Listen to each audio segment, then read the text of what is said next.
Namaste dear learners, I am Basavaraj Bilgi, Assistant Professor of English, GFGC Erigatti. Today we will discuss a lesson called Spoken English and Broken English, which is written by George Bernard Shaw. The radio talk is prescribed for BSc first semester and BA first semester, Rani Chennamma University, Belagavi. George Bernard Shaw is known as Bernard Shaw, was an Irish playwright, critic, polemicist and political activist. He left a lot of influence on Western theatre, and as well he influenced Western culture, politics and on the human thoughts of Western world. He was a great dramatist and he wrote more than 60 dramas, including his major works Man and Superman, Pygmalion and St. John.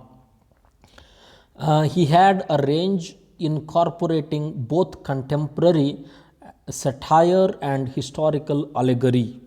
Shaw became the leading dramatist of his generation, and in 1925 he was awarded the Nobel Prize for his contribution to literature. G.B. Shaw is a well-known writer. He prepared and spoke on the topic Spoken English and Broken English on a gramophone recording for the Lingua Phone Institute. This is the present lesson is a recorded speech of G.B. Shaw on a gramophone which he recorded for Lingua Phone Institute. In his speech, provocative ideas are couched in a simple but sparkling rhetorical style. He spoke about the use of English language in Western world and in Eastern world rhetorically. In the beginning of the essay, in the beginning of his speech, G.B. Shaw talks about the advantages of learning to speak well English language. G.B. Shaw says that when we travel in the British Commonwealth or in America, or when we meet a native of these countries, we have to speak English for well enough understanding. He says, if we know English, we can travel in the British Commonwealth or in America, or we can communicate effectively with a native speaker of English language. And he says we have to speak English well for enough understanding. We are supposed to talk English which could be understood by the natives of England, America or the British Commonwealth. If we speak in a provincial or Cockney dialect, it may prevent us from obtaining some employment which is open to those who only speak what is correct English. He says, if we know English correctly, we will be getting a job, a good job. If we do not know how to speak correct English, we will not be able to get a job, a good job in present scenario, he says.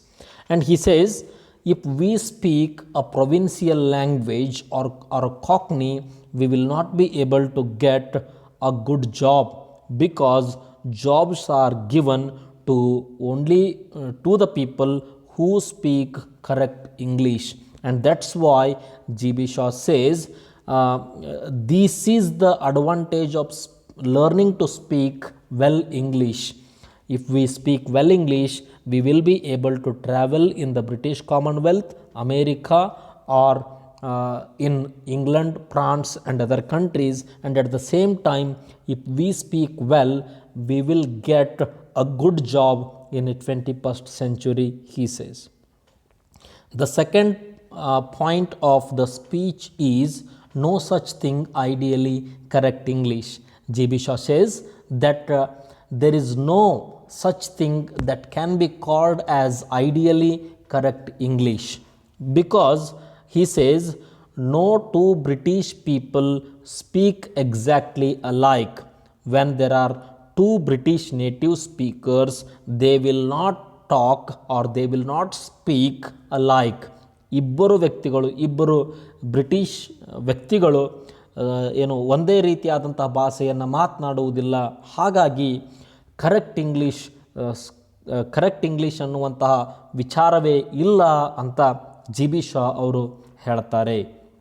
Even educated persons, ಶಿಕ್ಷಣವನ್ನು ಪಡೆದಿರುವಂತಹ ವ್ಯಕ್ತಿಗಳೂ ಕೂಡ ಇಬ್ಬರು ವ್ಯಕ್ತಿಗಳು same ಆಗಿರುವಂತಹ ಅಥವಾ correct ಆಗಿರುವಂತಹ ಭಾಷೆಯನ್ನು ಮಾತನಾಡುವುದಿಲ್ಲ. ಹಾಗಾಗಿ ಅಲ್ಲಿ ಯಾವುದೇ ರೀತಿಯಾದಂತಹ ಕರೆಕ್ಟ್ ಇಂಗ್ಲೀಷ್ ಅನ್ನುವಂತಹ ವಿಚಾರಗಳೇ ಇಲ್ಲ ಅಂತ ಜಿ ಬಿ ಶಾ ಅವರು ಹೇಳ್ತಾರೆ. The poet laureate and trained speakers do not pronounce of some of the simplest commonest words in the English language exactly alike. Then he talks about pronunciation. He says no two educated people can pronounce a single word alike. ಇಬ್ಬರು ಸುಶಿಕ್ಷಿತ ವ್ಯಕ್ತಿಗಳು ಒಂದು ಭಾಷೆಯೊಳಗಿರುವಂತಹ ಕೆಲವೊಂದಿಷ್ಟು ಪದಗಳನ್ನು ಉಚ್ಚಾರ ಮಾಡುವ ಮುಂದೆ ವ್ಯತ್ಯಾಸ ಮಾಡ್ತಾರೆ. ಹಾಗಾಗಿ there is no correct English, there is no correct pronunciation ಅಂತ ಜಿ ಬಿ ಶಾ ಅವರು ಹೇಳ್ತಾರೆ. Members of the committee, B B C forms a committee to promulgate correct English.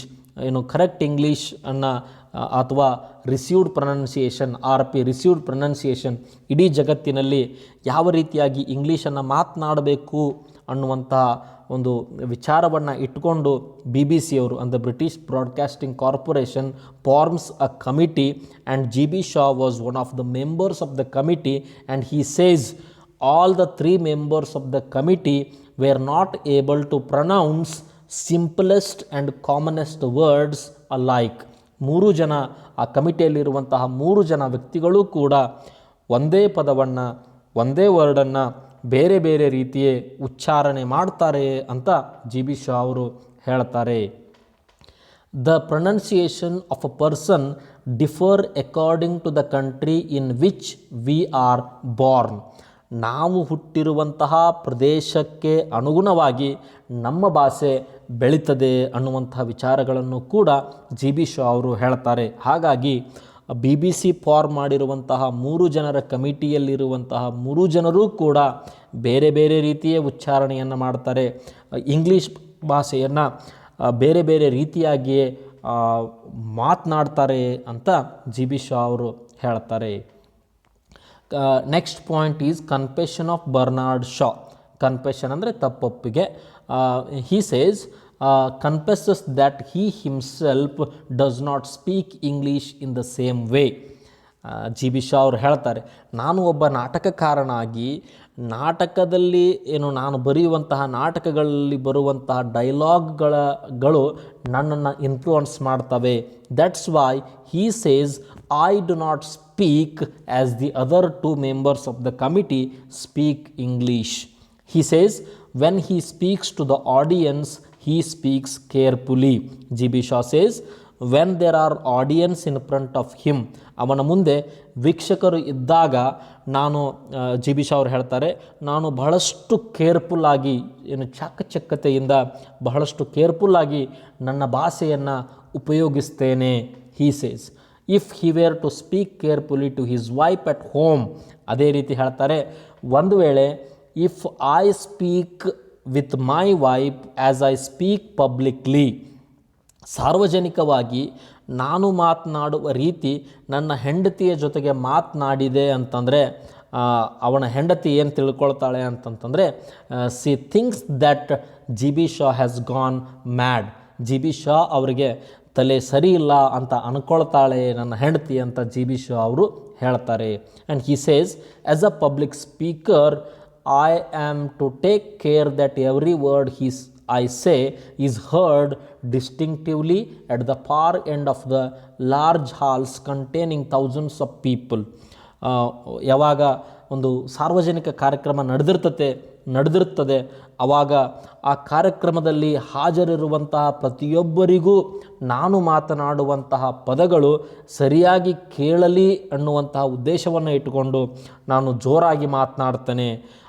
ಒಂದು ವೇಳೆ ನಾನು ಮನೆಯಲ್ಲಿಯೂ ಕೂಡ ಇದೇ ರೀತಿ ಜೋರಾಗಿ ಮಾತನಾಡಿದರೆ my wife may think that I have gone mad ಅಂತ ಜಿ ಬಿ ಶಾ ಅವರು ಹೇಳ್ತಾರೆ. And he says when I am in home I speak with my wife as if I am mumbling, because his wife doesn't want him to shout all the time. ಪ್ರತಿಯೊಂದು ಮಾತಿಗೂ ಕೂಡ ಜೋರಾಗಿ ಕಿರ್ಚಾಡುವಂಥ ಅವಶ್ಯಕತೆ ಇರುವುದಿಲ್ಲ ಅಂತ G B Shaw ಅವರು ಹೇಳ್ತಾರೆ. ಒಂದು ವೇಳೆ ಇವರು ಕಿರ್ಚಾಡಿದ್ದೇ ಆದಲ್ಲಿ ಅವರ ಹೆಂಡತಿ his wife May say I haven't gone dumb, ನಾನು ಕಿವುಡಾಗಿಲ್ಲ, ಹಾಗಾಗಿ ಸಾವಕಾಶವಾಗಿ ಮಾತನಾಡುವಂಥ ಹೆಂಡತಿ ಹೇಳಬಹುದು ಅಂತ ಜಿ ಬಿ ಶಾ ಅವರು ಹೇಳ್ತಾರೆ. And he says his wife is little careless when both of them are ಕನ್ವರ್ಸಿಂಗ್. ಅವನ ಹೆಂಡತಿ ಮತ್ತು ಒಬ್ಬ ಗಂಡ ಹೆಂಡತಿ ಮನೆಯಲ್ಲಿದ್ದಾಗ ಭಾಳ ಕೇರ್ಲೆಸ್ ಆಗಿ ಮಾತನಾಡ್ತೀವಿ. We do not take that care when we are talking to an audience. ಪ್ರೇಕ್ಷಕರಿದ್ದಾಗ ನಾವು ಯಾವ ರೀತಿ ಮಾತನಾಡ್ತೇವೆ ಆ ರೀತಿ ಮನೆಯಲ್ಲಿ ಮಾತನಾಡುವುದಿಲ್ಲ.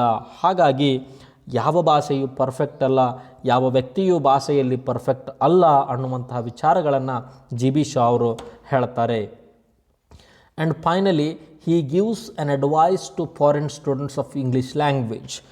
ಕೊನೆಯದಾಗಿ ಇಂಗ್ಲೀಷ್ ಭಾಷೆಯನ್ನು ಎರಡನೇ ಭಾಷೆಯಾಗಿ ಕಲಿಯುವಂತಹ ವಿದ್ಯಾರ್ಥಿಗಳಿಗೆ ಜಿ ಬಿ ಶಾ ಅವರು ಒಂದು ಸಲಹೆಯನ್ನು ಕೊಡ್ತಾರೆ. ಆ ಸಲಹೆ ಏನು ಅಂತಂದರೆ he says do not try to speak English perfectly. English learners who are learning English as a second language are not suppose to try to speak English perfectly. English ಭಾಷೆಯನ್ನು ಎರಡನೇ ಭಾಷೆಯಾಗಿ ಕಲಿಯುವಂತಹ ವಿದ್ಯಾರ್ಥಿಗಳು ಪರ್ಫೆಕ್ಟ್ ಆದಂತಹ ಇಂಗ್ಲೀಷನ್ನು ಮಾತನಾಡುವಂಥ ಪ್ರಯತ್ನವನ್ನು ಮಾಡಬಾರ್ದು. Because native speakers of England won't understand. ಒಂದು ವೇಳೆ ನಾವು ಭಾಳ ಕರೆಕ್ಟಾಗಿರುವಂಥ ಪರ್ಫೆಕ್ಟ್ ಆಗಿರುವಂಥ ಇಂಗ್ಲೀಷನ್ನು ಮಾತನಾಡಿದರೆ ಇಂಗ್ಲೆಂಡ್ನಲ್ಲಿಯೇ ಜನಿಸಿ ಇಂಗ್ಲೀಷ್ ಭಾಷೆಯನ್ನೇ ಹುಟ್ಟಿನಿಂದ ಮಾತನಾಡ್ತಿರುವಂಥ ಜನರು ನಾವು ಮಾತನಾಡುವಂಥ ಭಾಷೆಯನ್ನು ಅರ್ಥ ಮಾಡಿಕೊಳ್ಳುವುದರಲ್ಲಿ ತೊಂದರೆಯನ್ನು ಅನುಭವಿಸ್ತಾರೆ ಅಂತ ಜಿ ಬಿ ಶಾ ಅವರು ಹೇಳ್ತಾರೆ. Because the people who are born in England speak English as we speak Kannada here in Karnataka. ನಾವು ಕರ್ನಾಟಕದಲ್ಲಿ ಯಾವ ರೀತಿ ಕನ್ನಡ ಭಾಷೆಯನ್ನು ಉಪಯೋಗಿಸ್ತೀವಿ ಆ ರೀತಿ ಅವರು ಇಂಗ್ಲೀಷ್ ಭಾಷೆಯನ್ನು ಉಪಯೋಗಿಸ್ತಿರ್ತಾರೆ. ಹಾಗಾಗಿ if we speak grammatically correct English with the natives they will not be able to understand what we are talking. ನಾವು ಗ್ರಾಮ್ಯಾಟಿಕಲಿ ವ್ಯಾಕರಣಬದ್ಧವಾಗಿ ನಾವು ಮಾತನಾಡಿದ್ದೇ ಆದಲ್ಲಿ ಇಂಗ್ಲೆಂಡ್ ದೇಶದಲ್ಲಿ ಜನಿಸಿ ಭಾಷೆಯನ್ನು ಸರಾಗವಾಗಿ ಬಳಸ್ತಿರುವಂಥ ಜನರಿಗೆ ವ್ಯಾಕರಣಬದ್ಧ ಭಾಷೆ ಅರ್ಥ ಆಗಲಿಕ್ಕಿಲ್ಲ ಅಂತ ಜಿ ಬಿ ಶಾ ಅವರು ಹೇಳ್ತಾರೆ. And he says that in London 999 out of 1000 people not only speak bad English but speak even that very badly. ಇಂಗ್ಲೆಂಡ್ನಲ್ಲಿ ಹುಟ್ಟಿ ಬೆಳೆದಿರುವಂತಹ 1000 ಜನರಲ್ಲಿ 999 ಜನರು ಇಂಗ್ಲೀಷ್ ಭಾಷೆಯನ್ನು ಬಹಳಷ್ಟು ಕೆಟ್ಟದಾಗಿ ಮಾತನಾಡ್ತಾರೆ. That is the reason why we should not try to speak grammatical English. If we speak grammatically correct English people will think that I am mad or people may think that I am a cheater. ಒಂದು ವೇಳೆ ನಾವು ವ್ಯಾಕರಣಬದ್ಧವಾಗಿ English ಭಾಷೆಯನ್ನು ಮಾತನಾಡಿದ್ದೇ ಆದಲ್ಲಿ England ದೇಶದ ಜನರು ಇವ ಹುಚ್ಚ ಇರಬಹುದು ಅಥವಾ ಇವನು ಏನೋ ಮೋಸ ಮಾಡುವುದಕ್ಕೆ ಬಂದಿದ್ದಾನೆ ಅಂತ ಅವರು ಅರ್ಥ ಮಾಡ್ಕೊಳ್ತಾರೆ. ಹಾಗಾಗಿ we should not speak perfectly correct English ಅಂತ ಜಿ ಬಿ ಶಾ ಅವರು ಹೇಳ್ತಾರೆ. No foreigner can ever stress the syllables and make the voice rise and fall in questions and answer, assertion and denial, in refusal and consent, and enquiry on information. When a person who has learnt English as a second language speaks, do not stress syllables when he is asking questions, or when he is seeking information, or when he is making an inquiry, or when he is seeking some information. ಇನ್ಫಾರ್ಮೇಷನ್ನ ಕೇಳುವಾಗ, ಪ್ರಶ್ನೆಗಳನ್ನು ಕೇಳುವಾಗ, ಆನಂತರ ಒಂದು ಮಾಹಿತಿಯನ್ನು ಪಡೆದುಕೊಳ್ಳುವಂಥ ಸಮಯದಲ್ಲಿ ನಾವು ಯಾವುದೇ ಒಂದು ಸಿಲಬಲ್ ಮೇಲೆ, ಪದದ ಮೇಲೆ ಸ್ಟ್ರೆಸ್ಸನ್ನು, ಒತ್ತಡವನ್ನು ಹಾಕುವುದಿಲ್ಲ. ಯಾರು ಇಂಗ್ಲೀಷನ್ನು ಎರಡನೇ ಭಾಷೆ ಕಲಿತಿರುವಂಥ ವ್ಯಕ್ತಿಗಳು ಪ್ರಶ್ನೆಗಳನ್ನು ಏರುಧ್ವನಿಯಲ್ಲಿ ಕೇಳಬೇಕು. ಆದರೆ ನಾವು ಇಂಗ್ಲೀಷ್ನಲ್ಲಿ ಮಾತನಾಡುವಾಗ ಏರುಧ್ವನಿಯಲ್ಲಿ ಕೇಳುವುದಿಲ್ಲ. ನಮ್ಮ ಪ್ರಶ್ನೆಗಳು, ಉತ್ತರಗಳು, ಮಾಹಿತಿಯನ್ನು ಕೇಳುವಂತಹ ಸ್ಟೇಟ್ಮೆಂಟ್ಗಳು ಎಲ್ಲವೂ ಒಂದೇ ಟೋನ್ನಲ್ಲಿ ಇರ್ತವೆ. ಹಾಗಾಗಿ we should not try to speak correct English, grammatical English, he says, exactly as native does. ಮತ್ತು GB Shaw says that even the native speakers of English do not stress on syllable, on any syllable, when they are asking question, when they are seeking some information. ನಾವು ಯಾವ ರೀತಿ ಪ್ರಶ್ನೆಗಳನ್ನು, ಉತ್ತರಗಳನ್ನು, ಮಾಹಿತಿಗಳನ್ನು plane ಆಗಿ ಕೇಳ್ತೀವಿ, ಅದೇ ರೀತಿ the native speakers of English also speak or do not stress on any syllable when they are asking questions, he says. Therefore, the first thing they have to do is to speak with a strong foreign accent and speak broken English. ಹಾಗಾಗಿ ನಾವು ಮೊದಲು ಏನು ಮಾಡಬೇಕು ಅಂತಂದರೆ, first we are suppose to start talking in English, that to in broken English. We should not hold a grammar book in our hand and read it. ಏನು grammar ನಮಗೆ ಮಾಹಿತಿ ಇರಲಿ, ಆದರೆ when we are talking English, we are not suppose to follow all the grammar rules which are there in our Wren and Martin grammar book. If we try to follow the grammar rules, all the grammar rules which are there in Rand and Martin grammar book, we will not be understood by the native speakers of English, and they may think that I am a cheater, they may think that I am gone mad, and that is the reason why we are supposed to start talking broken English. Then we will be able to communicate what we want to communicate to the audience. To conclude, GB Shaw criticizes that it is an insult to the native speaker of English who cannot understand his own language when it is too well spoken. GB Shaw says, when a person who has learnt English as a second language speaks grammatically correct English, it will be an insult to the native speaker who may not be able to understand grammatically correct English, because English is his own language. English ತನ್ನ ಮಾತೃಭಾಷೆಯಾಗಿರುವಂತಹ ಇಂಗ್ಲೀಷನ್ನು ಇಂಗ್ಲೆಂಡ್ದಲ್ಲಿ ಹುಟ್ಟಿದಂತಹ ವ್ಯಕ್ತಿ grammatically, ವ್ಯಾಕರಣಬದ್ಧವಾಗಿ ಮಾತನಾಡಿದಾಗ ಅರ್ಥ ಮಾಡಿಕೊಳ್ಳದೆ ಹೋದರೆ ಅದು ಅವನಿಗೆ ಒಂದು ರೀತಿಯಾದಂತಹ ಅವಮಾನ ಅಂತ GB Shaw ಅವರು ಹೇಳ್ತಾ ತಮ್ಮ ಭಾಷಣವನ್ನು ಕನ್ಕ್ಲೂಡ್ ಮಾಡ್ತಾರೆ. Thank you very much.